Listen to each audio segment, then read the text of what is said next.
জনাব বিচাৰিছোঁ যে অসম চৰকাৰৰ পৰা পোৱা খালী পদৰ তালিকা অনুসৰি 2024 চনৰ সংযুক্ত প্ৰতিযোগিতামূলক পৰীক্ষাৰ বাবে অসম লোকসেৱা আয়োগৰ দ্বাৰা প্ৰকাশিত বিজ্ঞাপনত মৰাণ আৰু মটক সম্প্ৰদায়ৰ বাবে অসামৰিক সেৱা আৰু অসম আৰক্ষী সেৱাৰ বাবে দুটাকৈ পদ অন্যান্য পিছপৰা সম্প্ৰদায় আৰু অধিক অন্যান্য অধিক অন্যান্য পিছপৰা সম্প্ৰদায়ৰ ভিতৰত সংৰক্ষিত কৰা হৈছিল।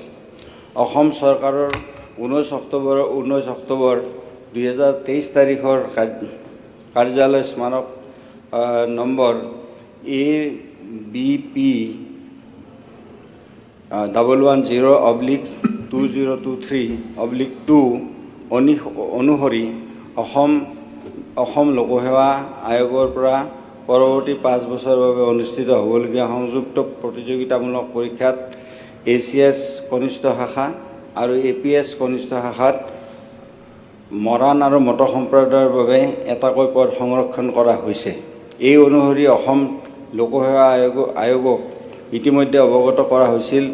তথাপিও দেখা গৈছে যে আয়োগে ঘোষণা কৰা CCE 2024 মতে চূড়ান্ত ফলাফলত মেধাৰ ভিত্তিত মটক সম্প্ৰদায়ৰ 2জন প্ৰাৰ্থীকহে এই সংৰক্ষণৰ বিপৰীতে বিবেচনা কৰা হৈছে। চূড়ান্ত ফলাফল ঘোষণা কৰাৰ পিছত এই সন্দৰ্ভত তৎক্ষণাত অসম লোকসেৱা আয়োগৰ সৈতে যোগাযোগ কৰা হৈছে। আয়োগে মৰাণ ছাত্ৰ সন্থা তথা অন্যান্য মৰাণ সম্প্ৰদায়ৰ ব্যক্তিৰ পৰা অভিযোগ উত্থাপন হোৱাত বিষয়টো তৎকালীনভাৱে আয়োগে আলোচনা কৰে আৰু উক্ত চৰকাৰী নিৰ্দেশনাৰ ভিত্তিত মৰাণ সম্প্ৰদায়ৰ প্ৰাৰ্থীক সংৰক্ষিত পদত সুযোগ দিয়াৰ উদ্দেশ্যে 16 ফেব্ৰুৱাৰী 2026 তাৰিখে ঘোষিত চূড়ান্ত ফলাফল তাৎক্ষণিকভাৱে বাতিল কৰে। অসম লোকসেৱা আয়োগে দুটাকৈ মৰাণ সম্প্ৰদায়ৰ বাবে সংৰক্ষিত পদত 2জন মৰাণ সম্প্ৰদায়ৰ প্ৰাৰ্থীক অন্তৰ্ভুক্ত কৰি অতি শীঘ্ৰে নতুন তালিকা প্ৰস্তুত আৰু ঘোষণা কৰাৰ ব্যৱস্থা হাতত লৈছে। স্বচ্ছতাৰ ক্ষেত্ৰত আয়োগে 3তৰপীয়া সংযুক্ত পৰীক্ষামূলক পৰীক্ষাত নিম্ন উল্লেখিত পদক্ষেপসমূহ অৱলম্বন কৰে। প্ৰাৰ্থীসকলক প্ৰাৰম্ভিক পৰীক্ষাৰ OMR উত্তৰ বহীৰ সংলগ্ন কাৰ্বন কপি দিয়া হয়। মূল পৰীক্ষাৰ উত্তৰ বহীসমূহ ডিজিটেল মূল্যায়ন কৰা হয়। মৌখিক পৰীক্ষাৰ বাবে অসম চৰকাৰী কৰ্মচাৰী বিভাগে নিৰ্বাচিত কৰা বিশেষজ্ঞৰ উপৰিও আয়োগৰ নিজাববীয়াকৈ বিশেষজ্ঞ নিয়োগ কৰে। সমগ্ৰ মৌখিক পৰীক্ষাৰো ভিডিঅ'গ্ৰাফী কৰা হয়। নিযুক্তিৰ প্ৰক্ৰিয়াত স্বচ্ছতা নিশ্চিত কৰাৰ স্বাৰ্থত চৰকাৰে পৰ্যাপ্ত সকলো ধৰণৰ ব্যৱস্থা গ্ৰহণ কৰিছে। গতিকে উপাধ্যক্ষ ডাঙৰীয়া, এই কথাটো আচলতে হ'ল যে মৰাণৰ কাৰণে এটা, মটকৰ কাৰণে এটা ACSৰ জুনিয়ৰ গ্ৰেডত আৰু APSৰ জুনিয়ৰ গ্ৰেডত কৰা হৈছিল। কিন্তু আচলতে কি হ'ল, দুটাই এটা জনগোষ্ঠীক দিয়া হ'ল।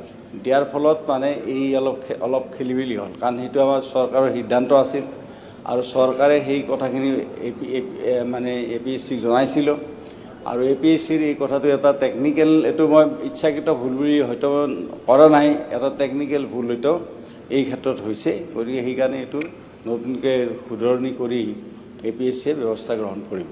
মাননীয় উপাধ্যক্ষ মহোদয়, মাননীয় সদস্য আশ্ৰাফুল হুছেইন ডাঙৰীয়াই যিটো জিৰৰ বিষয়ে আনিছে, এই সম্পৰ্কত আমি চৰকাৰৰ তৰফৰ পৰা এইখিনি কথা আমি জনাব বিচাৰিছোঁ যে অসম চৰকাৰৰ পৰা পোৱা খালী পদৰ তালিকা অনুসৰি 2024 চনৰ সংযুক্ত প্ৰতিযোগিতামূলক পৰীক্ষাৰ বাবে অসম লোকসেৱা আয়োগৰ দ্বাৰা প্ৰকাশিত বিজ্ঞাপনত মৰাণ আৰু মটক সম্প্ৰদায়ৰ বাবে অসামৰিক সেৱা আৰু অসম আৰক্ষী সেৱাৰ বাবে দুটাকৈ পদ অন্যান্য পিছপৰা সম্প্ৰদায় আৰু অধিক অন্যান্য অধিক অন্যান্য পিছপৰা সম্প্ৰদায়ৰ ভিতৰত সংৰক্ষিত কৰা হৈছিল।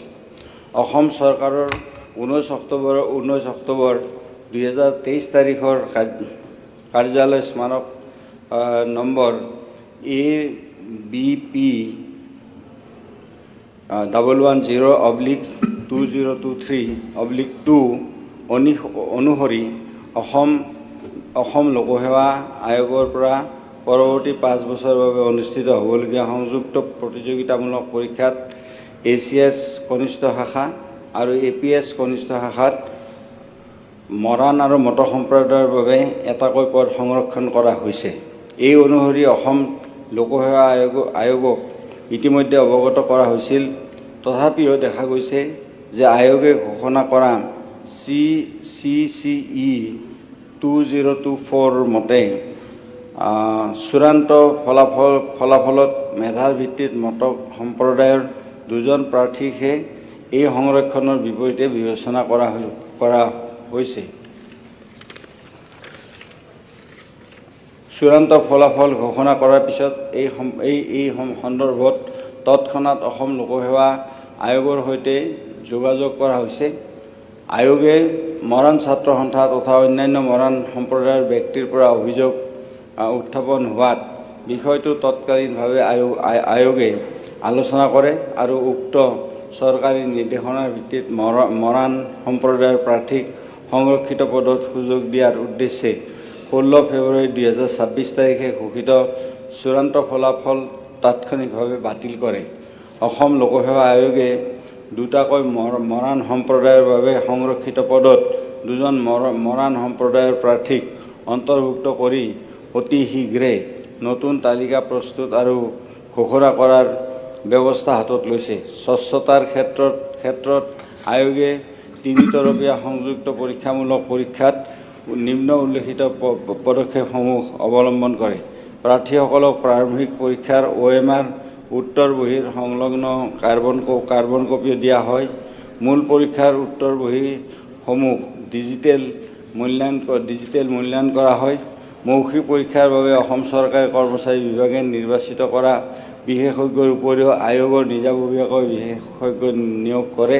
সমগ্ৰ মৌখিক পৰীক্ষা আৰু ভিডিঅ'গ্ৰাফী কৰা হয়। নিযুক্তিৰ প্ৰক্ৰিয়াত স্বচ্ছতা নিশ্চিত কৰাৰ স্বাৰ্থত চৰকাৰে পৰ্যাপ্ত সকলো ধৰণৰ ব্যৱস্থা গ্ৰহণ কৰিছে। গতিকে উপাধ্যক্ষ ডাঙৰীয়া, এই কথাটো আচলতে হ'ল যে মৰাণৰ কাৰণে এটা, মটকৰ কাৰণে এটা ACSৰ জুনিয়ৰ গ্ৰেডত আৰু APSৰ জুনিয়ৰ গ্ৰেডত কৰা হৈছিল। কিন্তু আচলতে কি হ'ল, দুটাই এটা জনগোষ্ঠীক দিয়া হ'ল। দিয়াৰ ফলত মানে এই অলপ খেলিমেলি হ'ল, কাৰণ সেইটো আমাৰ চৰকাৰৰ সিদ্ধান্ত আছিল আৰু চৰকাৰে সেই কথাখিনি মানে APSCক জনাইছিলোঁ আৰু APSCৰ এই কথাটো এটা টেকনিকেল, এইটো মই ইচ্ছাকৃত ভুল বুলি হয়তো কৰা নাই, এটা টেকনিকেল ভুল হয়তো এই ক্ষেত্ৰত হৈছে। গতিকে সেইকাৰণে এইটো নতুনকৈ শুধৰণি কৰি APSCয়ে ব্যৱস্থা গ্ৰহণ কৰিব।